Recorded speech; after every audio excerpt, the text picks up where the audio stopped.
Welcome to the Military OneSource Podcast. Military OneSource is an official program of the Defense Department with tools, information, and resources to help families navigate all aspects of military life. For more information, visit MilitaryOneSource.mil.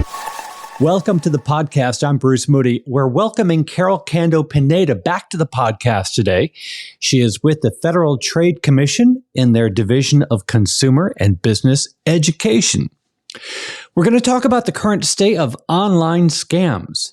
We had Carol on this podcast about a year ago to talk about online scams, and she's back with us today because technology continues to change, looking at UAI, and the cat and mouse game played by scammers continues. So if you think that these scams are just too obvious, the ones that you see in your inbox, and you'll never get burned, I really encourage you to stick around and listen to our conversation. Carol, welcome to the podcast. Thanks so much, Bruce. I'm thrilled to be here. It's great to have you back. This is going to be a really interesting conversation. But first, what is the Federal Trade Commission and what is it that you do? Well, in a nutshell, the FTC is the nation's consumer protection agency. So we work to stop fraud, deception, and unfair business practices.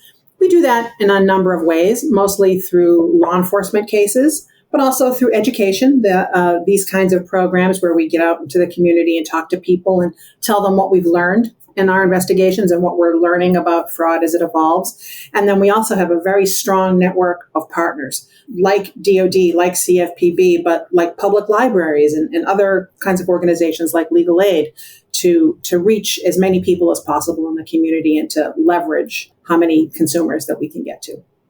Okay, so what is the work that you do with the military community?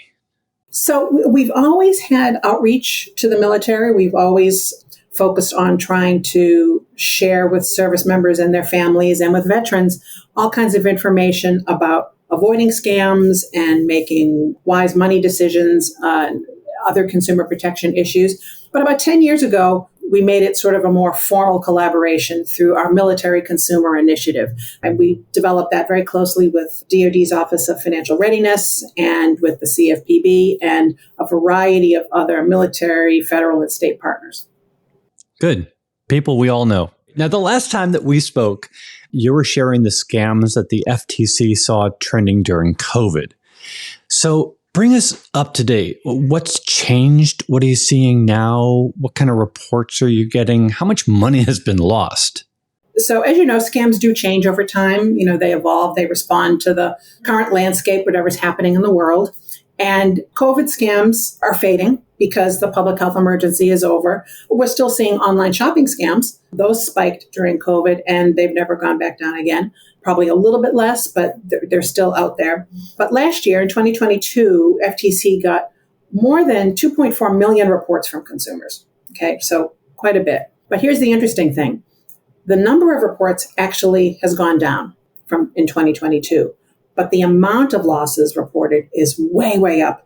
It's nearly $9 billion in losses to fraud in 2022. That's $2 billion more than what we saw in 2021. So the fraud numbers are, the losses are up. Okay, so the grab has gotten greater. Now, when we were discussing how to put together this episode, what to bring in, you mentioned the sort of merging of romance scams and investment scams. This is a very interesting blend. So how does the bringing together the romance scams and the investment scams work? Yeah, it is kind of a strange blend, isn't it? But it makes sense when you see you hear how it plays out, right? So just in general, there have been big losses with romance scams. In 2022, consumers reported to us that they lost $1.3 billion in romance scams. Okay, so a giant chunk of those overall losses came from romance scams. So the blending with investment scams is kind of a new twist. Your online love interest, and they may approach you not just on a dating site, but on social media. They may try to slip into the DMs, approach you online somehow that way. They'll claim to be a successful cryptocurrency investor and they want to teach you how it's done. They may be checking out different social media posts that you've done to get a sense of whether you're in the market to date or in a relationship, or whether you're interested in investing or any of those things before they try to cultivate you. And they'll spend some time trying to get to know you and to gain your trust. And then they'll say, look, if we're going to have a future, we need to start planning for our future together. We're going to get married. This is what we need to do. I'm going to teach you how this is done so that you can make some real money in cryptocurrency. But by that point, you may trust them. You may think that you're in some sort of a friendship or relationship with them.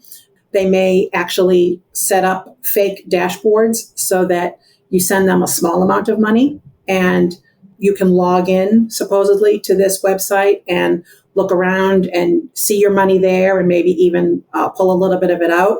And so people feel like, oh, this is legitimate. I can trust this person. And I've actually gotten on the site and I've tried to get my money out. So it's all okay. But that's not, they've set all of that up just to trick you into feeling comfortable. Because once you actually send them a significant investment, once you send them that $10,000, $20,000, $30,000, they disappear.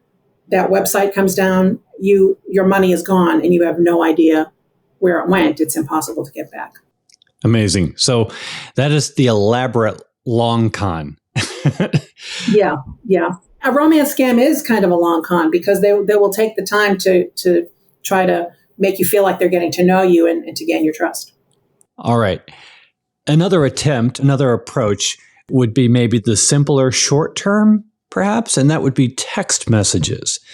So scammers are using text messages as a different way of trying to get your money. What do these texts look like? What are they trying to accomplish? Yeah, so you're exactly right on that. The appeal of text message scams to scammers is that it's quick. They're counting on the fact that something comes in and it's going to be irresistible. And they're hoping if they can get you excited or frightened or panicked about something that you'll act on it immediately. And once you click that link, you're going to go to a fake website or you're going to get a phone call from a scammer. And that's when the scam takes off. So the top text message scams that we had seen in the last few years, there's several of them, but I'm just going to focus on these top two. The one impersonating bank fraud alerts. So, it looks like they're trying to warn you that somebody's taken money out of your account or this charge is against your account. Was this yours? Just to get you to click and say, no, this wasn't mine. I didn't buy that. But if you click, you're going to get a phone call and they're going to pretend to be from the fraud department, right? But they're fake. And so you're going to probably think, oh, it's okay to share all kinds of information with them so that they can help straighten out your account. But really, they're just taking money from whatever account number that you shared. The second text message scam involves fake package deliveries. So they pretend to be from the U.S. Postal Service, from FedEx, from UPS. They say there's a problem with a delivery. They link to a fake website and they tell you, share your credit card number or some other personal information so that you can get this straightened out or let them know that it's not actually yours or, where it should be delivered to or whatever the story is. There's just some sort of a problem with the delivery. And of course, who doesn't expect to get a delivery at some point, during their week, right? We're all doing online shopping and getting deliveries. So it's very likely that they may hit somebody that is expecting to get a package and they may actually be concerned that there's a problem with it. And so they're going to try to click on that link or enter that information into a website or they'll get a phone call and try to work things out with somebody, but it's a scammer. Yeah. So a scammer is looking across the whole landscape of people and saying, somebody getting this text is wondering where their package is.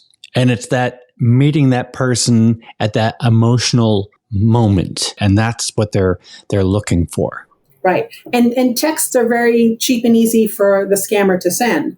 So if they send out millions, chances are they'll hit some subset of people that are going to respond to that text. And that's, where they make their money. Okay. So since we last spoke, AI has really jumped into the center of it all. So it's new to us. We're still trying to get our heads around what it all means and what it's going to do for us. Of course, the scammers are already active in this area. What is it that scammers are currently doing with AI? You're right. I think many of us have been sort of fascinated with developments with AI and watching how things are evolving. And to many of us, it's occurred to us how this could be used in scams, and we've sort of been trying to see where it's popping up. The first instance that I've seen is involving voice cloning and using that in impersonation scams. So in particular, family emergency scams. So someone may get a phone call and it may sound like that they have kidnapped a family member and you need to pay a ransom to get your family member back. And in the background, you hear the voice of your family member. And it may sound very threatening or like they're being hurt or that they're pleading with you for help. And so you can imagine that would cause horrible panic and fear and dread, and that you need to do something immediately to figure out what the situation is and to stop it and to help your family member. But that's all done through AI voice cloning. So the scammers can take a recording of you on social media, online someplace. They can take recordings of your voice, clone it through AI, and then make it appear that your loved one is saying anything that they want that person to say. So you can imagine the kind of havoc that wreaks and how upset people would be and how you're much more willing to send somebody payment if you think it's going to make the problem go away. And so what we have told people is probably the most important thing to do is to get somebody else to help you try to contact that person, or put that call on hold and try to contact the person yourself. If you're thinking clearly enough and you're able to do it, because chances are you'll be able to reach them and they'll say, I'm fine, I'm okay, I'm at school, I'm at home, or I'm, at a relative's house. Don't worry about me, I'm okay. That's a scam. And then you can hang up on that other phone call. And I know that's asking a lot, because if you're in a situation of super high emotion, but that's the whole point of knowing these warning signs, is knowing that if somebody is triggering you with that kind of emotion and they're asking you to pay in these particular ways, you want to take a step back and try to figure it out before you take any action. And that's really it. The trigger is the high emotion. So yes, AI is very sophisticated, but text messages are not. Romance is, sophisticated in its own way. But really, whether we're talking about the high-tech AI or low-tech text messages, these tactics are not especially high-tech. It's really getting us to make decisions based on our emotions. So talk about what is it that they're trying to achieve and how can somebody guard against this? You hit the nail on the head, Bruce, that the scammers they're very professional. They know what they're doing. They know how to target us, right? They know how to create those emotions. And some of these more high-tech methods are just ways for them to create those emotions and to create that urgency and to try to play it against you. And as I said, they want to knock you off balance just long enough. They only need you to be in that suspended state just long enough for you to share information with them or make arrangements to pay them, right? So that's what they're aiming for. And the most important thing to remember, I think the biggest warning sign, because when you're in that sort of a state, you need something like a big bright red flag, something that you'll remember to help you slow down and stop and to think and get yourself back on balance, is pay attention to how they ask you to pay. So if you're in one of these situations and somebody is threatening you or pretending to help you, but they're asking you in this urgent situation to pay them using gift cards, a wire transfer, a mobile payment app, or cryptocurrency, it's probably a scam. And you definitely should slow down, take a breath, stop, think about it, maybe try to contact somebody to bounce it off of them. And that's probably what's going to help you to say no and avoid that scam. Such an interesting conversation. It never ceases to amaze me. But Carol, as you were discussing what the FTC does, you did mention that people contact the FTC to report having been scammed. So for those who have never done that before, if they find themselves in a situation and they want to report something, how do they do this? Yeah. So consumers want to go to reportfraud.gov fraud.ftc.gov. And that's true whether you've lost money to a scam or whether you've just encountered a scam. If you've seen a scam, we want to hear about it at reportfraud.ftc.gov. So those complaints, those reports all go into a big database, and it helps us analyze the trends that we see and how scams are evolving, and whether the volume of complaints is going up, whether the volume of losses is going up, the way the losses are happening. And it's a really helpful tool for our attorneys and investigators to build cases. We also share those reports with other law enforcement agencies so that they can build cases as well, so that even if FTC can't necessarily bring a particular kind of a case, maybe another enforcement agency is able to do that.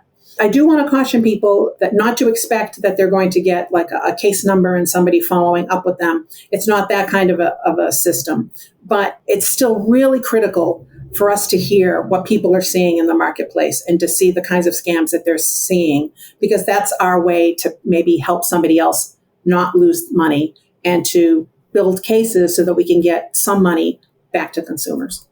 Carol, as we wrap up the conversation, I just welcome any final thoughts. Yeah. So if people only remember one thing from our talk today, I would want it to be always pay attention to how somebody is asking you to pay. If they're asking you, if they're pressuring you, especially if there's an urgent situation and they want you to send them money through a gift card, wire transfer, a payment app, or cryptocurrency, it's probably a scam. Perfect. We'll leave it at that. Carol Kando-Pineda, thank you for joining us. Carol is with the Federal Trade Commission. Great to have you with us. Thank you, Bruce. Absolutely. Want to remind everybody that Military OneSource is an official resource of the Defense Department. We hope to hear from you. Click on the link in the program notes and send us a comment, a question, maybe an idea for a future episode. And be sure to subscribe to this podcast wherever you listen to your podcasts, because we cover a wide range of topics to help military families navigate military life. I'm Bruce Moody. Thanks so much for listening. Take care. Bye-bye.